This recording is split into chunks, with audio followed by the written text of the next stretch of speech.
Popular finance തട്ടിപ്പിന്റെ അന്വേഷണം ക്രൈംബ്രാഞ്ചിന് കൈമാറിയേക്കും. നിക്ഷേപകരുടെ പരാതികളുടെ എണ്ണം കൂടിയ സാഹചര്യത്തിലാണ് ലോക്കൽ പോലീസിൽ നിന്നും അന്വേഷണം മാറ്റാൻ ആലോചിക്കുന്നത്. ഇന്നലെ ഡൽഹിയിൽ നിന്നും പിടിയിലായ റോയി ഡാനിയലിന്റെ മക്കളായ റിനു മറിയം, റിയ ആൻ മറിയം എന്നിവരെ കൊച്ചിയിലെത്തിച്ചു. വിവരങ്ങളുമായി ശശിനാരായണൻ ചേരുന്നു. ശശി, ഉടൻ തന്നെ ക്രൈംബ്രാഞ്ചിലേക്ക് അന്വേഷണം എത്തിയേക്കുമോ? ഒപ്പം തന്നെ ഈ റോയിയുടെ മക്കളെ ഇന്ന് കൊച്ചിയിലെത്തിച്ചിട്ടുണ്ട്. തുടർന്നുള്ള നടപടിക്രമങ്ങളൊക്കെ എങ്ങനെയാണ്? രഞ്ജനി, പോപ്പുലർ ഫിനാൻസ് തട്ടിപ്പ് വലിയ ഒരു തട്ടിപ്പായി മാറിയ സാഹചര്യത്തിൽ ഇത് സംസ്ഥാന പോലീസിൽ തന്നെ അന്വേഷണം നടക്കുന്ന സംസ്ഥാനപരമായുള്ള സംസ്ഥാനത്തിന് പുറത്തും ഒരു അന്വേഷണം നടക്കുന്നതിനാൽ ഇത് ക്രൈംബ്രാഞ്ചിനെ അന്വേഷിപ്പിക്കാം എന്നൊരു തീരുമാനം ഇപ്പോൾ പോലീസ് ഉണ്ടായിരുന്നു എന്ന് തന്നെയാണ് നമുക്കിപ്പോൾ ലഭിക്കുന്ന വിവരം. എന്തായാലും 2000 കോടിയിലധികം പണം നഷ്ടപ്പെട്ട നിക്ഷേപകർ ഉണ്ട്. ഈ പണം ഇതിന് പരാതികളുടെ എണ്ണവും കൂടുന്നുണ്ട്. കോന്നി പോലീസ് സ്റ്റേഷനിൽ മാത്രം 1000-ഓളം പരാതികളാണ് ഇന്നലെ മാത്രം ലഭിച്ചത്. ഇനിയും പരാതികളുടെ എണ്ണം വർദ്ധിക്കാനാണ് സാധ്യതയെന്നാണ് പോലീസിൽ നിന്ന് നമുക്ക് ലഭിക്കുന്നത്. ഈ സാഹചര്യത്തിൽ അന്വേഷണം വിവരപ്പെടുത്തേണ്ടതായിട്ടുണ്ട്. ഇത് ക്രൈംബ്രാഞ്ചിനെ കൊണ്ട് ഏകോപിപ്പിച്ച് ഒരു അന്വേഷണം നടത്തുന്ന തീരുമാനത്തിലേക്ക് മാറാനാണ് സാധ്യതയെന്നാണ് ഇപ്പോൾ നമുക്ക് ലഭിക്കുന്നത്. എന്തായാലും പോപ്പുലർ ഫിനാൻസ് തട്ടിപ്പുമായി ബന്ധപ്പെട്ട റോയി ഡാനിന്റെ മക്കളെ, അതായത് റിനു മറിയം തോമസിനെയും റിയ തോമസിനെയുമാണ് ഇന്നലെ ഡൽഹിയിൽ പോലീസ് പിടിയിലായത്. ഇവരെ ഇന്ന് രാവിലെ പുലർച്ചയോടുകൂടിയാണ് കൊച്ചിയിലെ വിമാനത്താവളത്തിൽ എത്തിച്ചത്. ഇവിടെ നിന്നും ഇവരെ പത്തനംതിട്ടയിൽ അല്പസമയത്തിനകം ഇവരെ കൊണ്ടുവരും.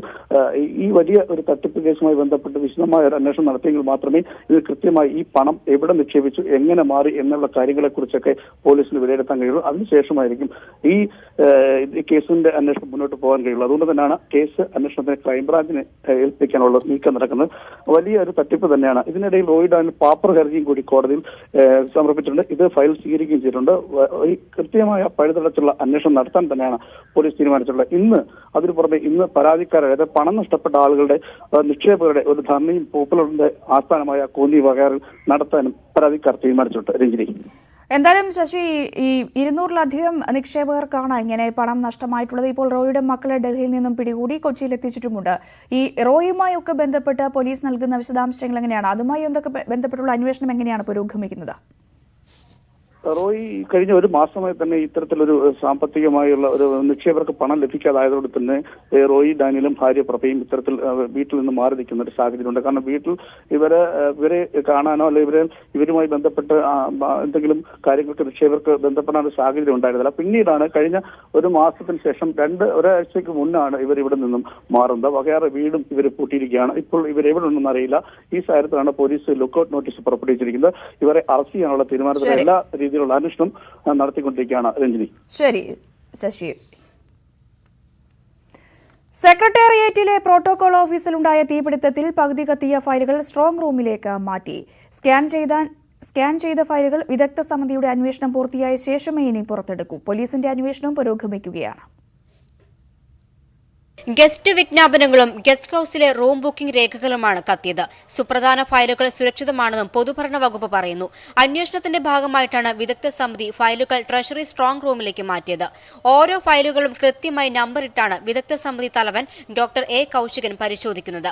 അന്വേഷണം പൂർത്തിയാകുന്നതുവരെ പ്രോട്ടോകോൾ ഓഫീസും പൊളിറ്റിക്കൽ ഡിപ്പാർട്ട്മെന്റും ഇതിനപ്പുറത്തുള്ള മുറിയിലാണ് പ്രവർത്തിക്കുന്നത്. ഓണം അവധി അന്വേഷണത്തെ ബാധിക്കില്ല. പോലീസിന്റെ പരിശോധനയും നടക്കുകയാണ്. Forensic report പുറത്തുവരാനുണ്ട്. CCTV ദൃശ്യങ്ങൾ പരിശോധിക്കാൻ അനുമതിയായെങ്കിലും പോലീസ് ഇത് ശേഖരിച്ചിട്ടില്ല. സെക്രട്ടേറിയറ്റിന്റെ സുരക്ഷ വർദ്ധിപ്പിക്കാനുള്ള ശുപാർശകളുള്ള റിപ്പോർട്ട് അടുത്ത മാസം 15-ന് ആഭ്യന്തര സെക്രട്ടറി ചീഫ് സെക്രട്ടറിക്ക് കൈമാറും. ന്യൂസ് 18 തിരുവനന്തപുരം. സ്വർണ്ണക്കടത്ത് കേസിൽ മുഖ്യമന്ത്രിയുടെ മുൻ IT ഫെലോ അരുൺ ബാലചന്ദ്രനെ ചോദ്യം ചെയ്യാനായി കസ്റ്റംസ് വീണ്ടും വിളിപ്പിച്ചേക്കും. സെക്രട്ടേറിയറ്റിന് സമീപം സ്വപ്നയ്ക്ക് ഫ്ളാറ്റ് ബുക്ക് ചെയ്ത് നൽകുന്നതുമായി ബന്ധപ്പെട്ട വിവരങ്ങളാണ് കസ്റ്റംസ് ചോദിച്ചത് എന്ന് അരുൺ ബാലചന്ദ്രൻ പ്രതികരിച്ചു. M ശിവശങ്കറിന്റെ നിർദ്ദേശപ്രകാരമാണ് ഫ്ളാറ്റ് കണ്ടെത്തി നൽകിയത് എന്ന് അരുൺ കസ്റ്റംസിന് മൊഴി നൽകി. കൊച്ചിയിലെ കസ്റ്റംസ് ആസ്ഥാനത്ത് 5.5 മണിക്കൂറോളമാണ് അരുൺ ബാലചന്ദ്രനെ ചോദ്യം ചെയ്തത്. കള്ളക്കടത്ത് കേസിലെ പ്രതികൾക്ക് സെക്രട്ടേറിയറ്റിന് സമീപം ഫ്ളാറ്റ് ബുക്ക് ചെയ്ത് നൽകിയതുമായി ബന്ധപ്പെട്ട വിശദാംശങ്ങളാണ് കസ്റ്റംസ് ചോദിച്ചത്. ഇക്കാര്യത്തിൽ വിശദമായ മൊഴി നൽകിയതായി ചോദ്യം ചെയ്യലിന് ശേഷം അരുൺ ബാലചന്ദ്രൻ മാധ്യമങ്ങളോട് പറഞ്ഞു. റൂം ബുക്ക് ചെയ്തതുമായിട്ട് ബന്ധപ്പെട്ടാണല്ലോ എൻ്റെ പേരിനാക്കി വലിച്ചയച്ചത്.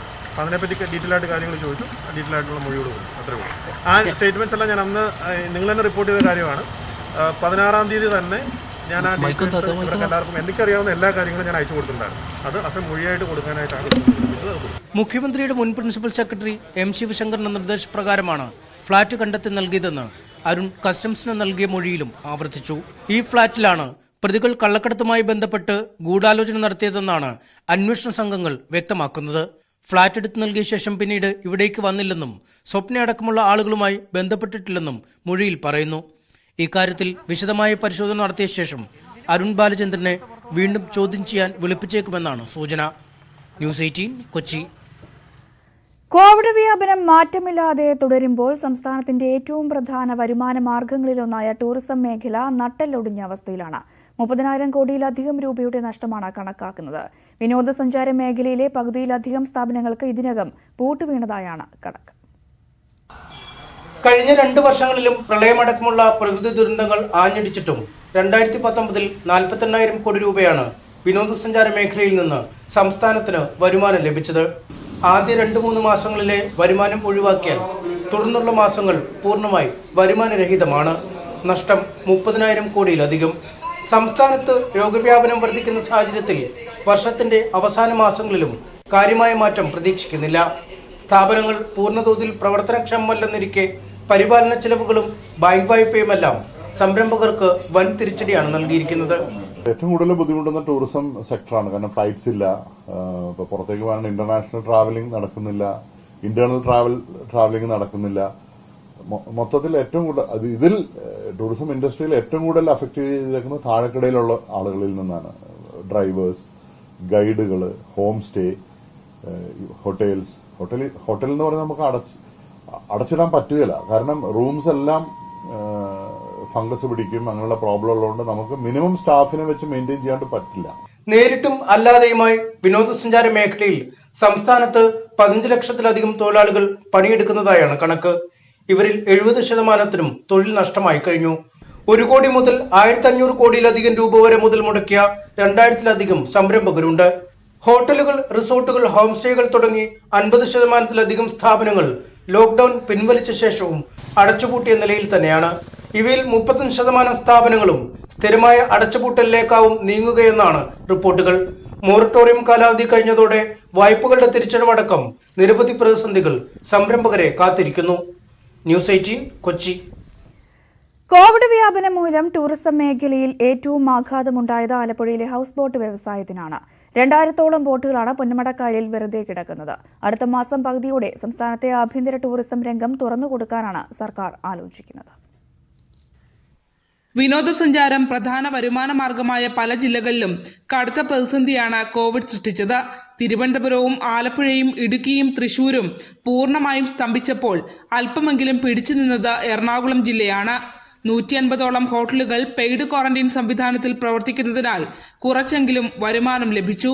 വിദേശ വിനോദസഞ്ചാരികളുടെ ഇഷ്ടയിടമായ കായൽ ടൂറിസത്തിന് പേരുകേട്ട ആലപ്പുഴ തകർന്നടിഞ്ഞു. 2000-ഓളം ബോട്ടുകളാണ് പുന്നമടക്കായലിൽ നിശ്ചലമായത്. ഞങ്ങളുടെ സാഹചര്യം ഇപ്പോൾ പട്ടിണിയും പരിവട്ടമായിട്ടൊക്കെ നടക്കുകയാണ്. ഞങ്ങൾ ആർക്കും തൊഴിലില്ല, അങ്ങനെയൊക്കെയുള്ള കാര്യങ്ങളാണ് ഇപ്പോൾ ഈ ഏരിയ നടക്കുന്നത്. അതുകൂടാതെ മറ്റുള്ള സ്ഥലങ്ങളിൽ നിന്ന് വന്ന് ജീവിക്കുന്നവരെല്ലാം അവരുടെ വീട്ടിൽ പോയിരിക്കുകയാണ്. ഇതുകൊണ്ട് ജീവിക്കുന്ന ആയിരക്കണക്കിന് തൊഴിലാളികളുണ്ട്. ഈ കിടക്കുന്ന വെള്ളം കൂടെ കുറേ വെള്ളമൊക്കെ ഇവിടുന്ന് മാറ്റി അവരുടെ വീടുകളിൽ കൊണ്ടിട്ടിരിക്കുക. പ്രധാനമായും വേനലവധി, ഓണം സീസണുകളാണ് നഷ്ടമായത്. രോഗവ്യാപനം നിലനിൽക്കുന്നുണ്ടെങ്കിലും സെപ്റ്റംബർ പകുതിയോടെ ആഭ്യന്തര ടൂറിസം രംഗം തുറന്നുകൊടുക്കാനാണ് സർക്കാർ ഇപ്പോൾ ആലോചിക്കുന്നത്. എങ്കിലും വിദേശ സഞ്ചാരികൾ ഏറെ എത്താറുള്ള ഇടുക്കിയിലും ആലപ്പുഴയിലുമൊക്കെ പ്രതിസന്ധി തുടരാനാണ് സാധ്യത. കോവിഡ് ഇത്രയധികം പ്രതിസന്ധി സൃഷ്ടിച്ച മറ്റൊരു മേഖലയില്ല. ആയിരക്കണക്കിന് തൊഴിലാളികളുടെ ജീവിതമാർഗമാണ് സമാനതകളില്ലാത്ത വിധം തകർന്നടിഞ്ഞത്. ആലപ്പുഴ ഫിനിഷിംഗ് പോയിന്റിൽ നിന്നും ക്യാമറമാൻ പ്രശാന്ത് മംഗലശ്ശേരിക്കൊപ്പം ശരണ്യ സ്നേഹജൻ, ന്യൂസ് 18. കോവിഡ് കാലത്തെ ഓണത്തെ വരവേൽക്കാൻ സംസ്ഥാനം ഒരുങ്ങിക്കഴിഞ്ഞു. എല്ലാ ജില്ലകളിലും കോവിഡ് വ്യാപനം പ്രതിസന്ധി ഉയർത്തുന്നതിനാൽ സാധനങ്ങൾ വാങ്ങാൻ പോകുന്നത് മുതൽ വീട്ടിൽ ഓണം ആഘോഷിക്കുന്നതുവരെ കരുതലോടെ വേണമെന്നാണ് മുന്നറിയിപ്പ്. ഓണം ആഘോഷിക്കുന്നതിനുള്ള മാർഗനിർദ്ദേശവും ആരോഗ്യവകുപ്പ് പുറത്തിറക്കി. പുറത്തിറങ്ങുന്ന എല്ലാവരും മാസ്കുകൾ കൃത്യമായി ധരിക്കുകയും ഇടയ്ക്കിടെ സോപ്പ് ഉപയോഗിച്ച് കൈ കഴുകുകയും സാമൂഹ്യ അകലം പാലിക്കുകയും വേണം. ബന്ധുക്കളുടെയും സുഹൃത്തുക്കളുടെയും ഒത്തുകൂടലുകൾ ഒഴിവാക്കണം. ഹസ്തദാനമോ ആശ്ലേഷമോ പോലുള്ള സ്നേഹപ്രകടനം പാടില്ല എന്നും ആരോഗ്യവകുപ്പ് നിർദ്ദേശിക്കുന്നുണ്ട്. തിരുവോണത്തോണിക്ക് അകമ്പടി നൽകുന്നതിനായി മാങ്ങാട് ഭട്ടതിരി ഇന്ന് ആറന്മുളയ്ക്ക് തിരിക്കും. പൂജകൾ പൂർത്തിയാക്കിയ ശേഷമാണ് രാവിലെ 11 മണിയോടെ കുമാരനെല്ലൂർ മാങ്ങാടില്ലത്ത് രവീന്ദ്രബാബു ഭട്ടതിരി ചുരുളൻ വള്ളത്തിൽ ആറന്മുളയ്ക്ക് തിരിക്കുക. കോവിഡ് നിയന്ത്രണങ്ങൾ ഉള്ളതിനാൽ നേരിട്ട് ആറന്മുളയ്ക്കാണ് യാത്ര. ആഘോഷങ്ങൾ ഒഴിവാക്കിയാണ് ഇത്തവണ ചടങ്ങുകൾ ക്രമീകരിച്ചിട്ടുള്ളത്. തിരുവോണ ദിവസം പുലർച്ചെയാണ് കാട്ടൂരിൽ നിന്നും തിരുവോണത്തോണി ആറന്മുള പാർത്ഥസാരഥി ക്ഷേത്രത്തിലേക്ക് ആഘോഷപൂർവ്വം വന്നെത്തുക. കോവിഡ് നിയന്ത്രണങ്ങൾ മൂലം ഇത്തവണ 20 പേർ മാത്രമാകും തിരുവോണത്തോണിയിൽ ഉണ്ടാവുക. കോവിഡ് വ്യാപനത്തിന്റെ പശ്ചാത്തലത്തിൽ വായ്പാ തിരിച്ചടവിന് ഏർപ്പെടുത്തിയ മൊറട്ടോറിയം ഇനി നീട്ടില്ല എന്ന് റിസർവ് ബാങ്ക്. മൊറട്ടോറിയം നീട്ടുന്നത് പരിഗണനയിലുണ്ടായിരുന്നുവെങ്കിലും ലോൺ തിരിച്ചടവിന് പ്രയാസമുണ്ടാകുമെന്നും കിട്ടാക്കടം വർദ്ധിപ്പിക്കുമെന്നുമാണ് ഉള്ള നിഗമനത്തിലാണ് എത്തുകയായിരുന്നു റിസർവ് ബാങ്ക്. വിവിധ ബാങ്കുകളും മൊറട്ടോറിയം നീട്ടുന്നതിൽ വിയോജിപ്പ് അറിയിച്ചിരുന്നു. കോവിഡിനെ തുടർന്ന് കഴിഞ്ഞ മാർച്ച് മുതലാണ് വായ്പാ തിരിച്ചടവിന് മൊറട്ടോറിയം ഏർപ്പെടുത്തിയിരുന്നത്. ആദ്യം മെയ് മാസം വരെയും പിന്നീട് ഓഗസ്റ്റ് വരെയും മൊറട്ടോറിയം നീട്ടുകയായിരുന്നു. ലോകത്ത് കോവിഡ് ബാധിതരുടെ എണ്ണം 2.5 കോടിയിലേക്ക്. 24 മണിക്കൂറിൽ 2.75 ലക്ഷം പേർക്ക് കൂടി കോവിഡ് സ്ഥിരീകരിച്ചു. മരണം 8.40 ലക്ഷം കടന്നു. ഏറ്റവും കൂടുതൽ രോഗബാധിതരും മരണവും അമേരിക്കയിലാണ്. അമേരിക്കയിൽ കോവിഡ് രോഗികൾ 60 ലക്ഷം കടന്നു. മരണം 1,85,000 കടന്നു. കോവിഡ് ബാധിച്ച് ഇന്ത്യയിൽ മരിക്കുന്ന ആദ്യ എംപിയാണ് കന്യാകുമാരിയിൽ നിന്നുള്ള ലോക്സഭാ അംഗമായ എച്ച് വസന്തകുമാർ. തമിഴ്നാട്ടിലെ ഏറ്റവും വലിയ ഗൃഹോപകരണ ശൃംഖലയായ വസന്ത് ആൻഡ് കോയുടെ അമരക്കാരനുമായിരുന്നു അദ്ദേഹം. കോവിഡ് പ്രതിരോധ പ്രവർത്തന രംഗത്ത് സജീവമായിരുന്നു വസന്തകുമാർ.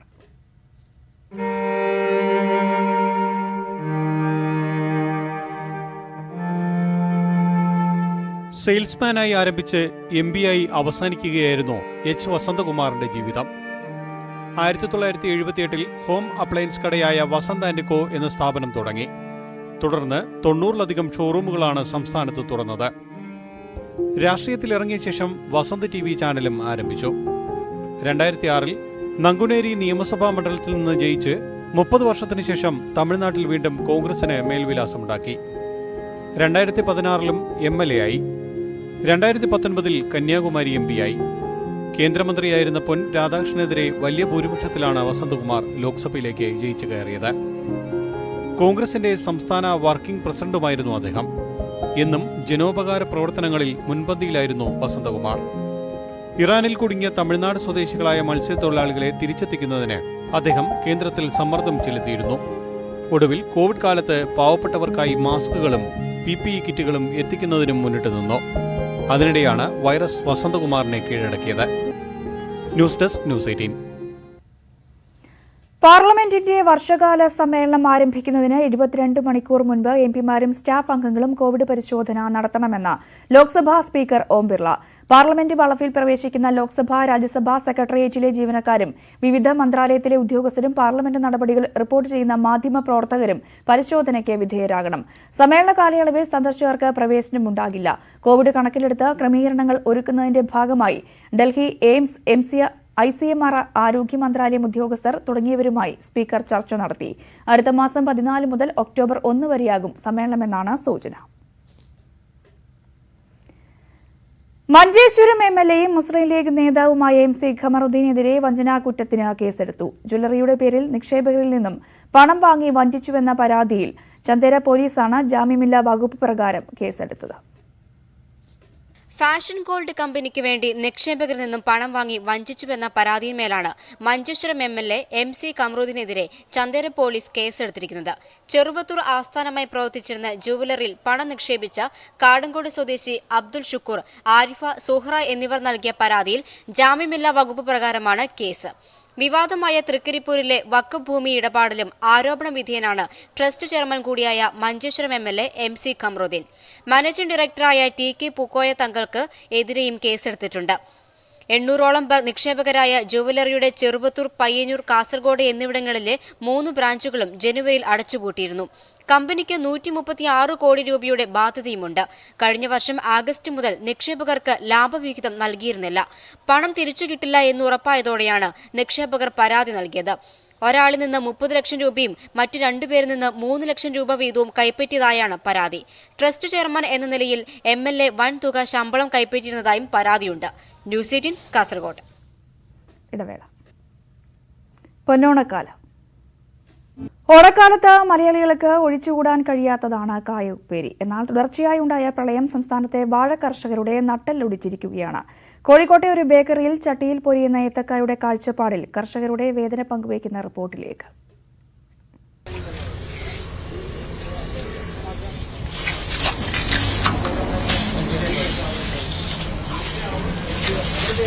ഇപ്പോഴല്ലെങ്കിൽ പിന്നെ എപ്പോൾ പറയും?